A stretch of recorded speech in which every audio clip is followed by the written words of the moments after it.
शिव के मंदिरावा में घंटा बाजे भोरे बिनुसार। शिव के मंदिरावा में घंटा बाजे भोरे बिनुसार हो। शिव के मंदिरावा में घंटा बाजे कहाँ से राम जी अइले, कहाँ से राम जी अइले, कहाँ से सीता जी, कहाँ से अइले वीर हनुमान, कहाँ से आवेले सुना वीर हनुमान हो।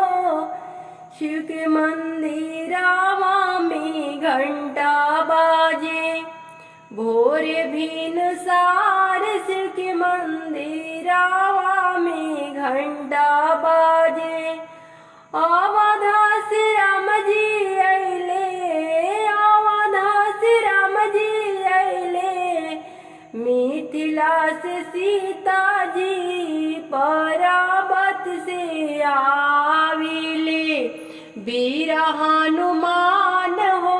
कि पराबत से आविले वीर हनुमान हो।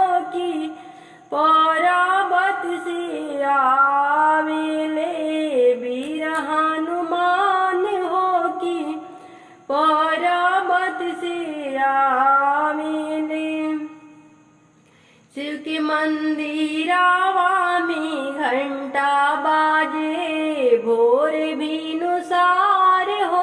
शिव के मंदिरावा में घंटा बाजे के लिया वेला भांगिया, के लिया वे भांगिया, के दतुरावा के हथ के ले अइले गंगा जी के धारी हो। के हथ के ले अइले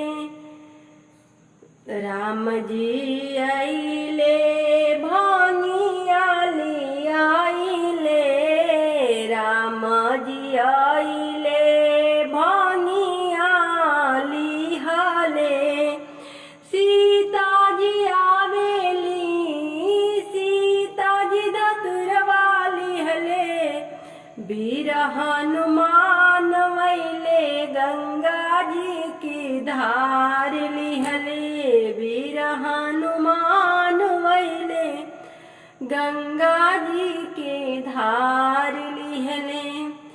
शिव के मंदिरावा में घंटा बाजे भोर, शिव जी के मंदिरावा में, शिव जी के मंदिरावा में घंटा बाजे भोरे भिनसार हो। शिव के मंदिरावा में घंटा बाजे भोरे भिनसार। शिव के मंदिरावा में घंटा बाजे।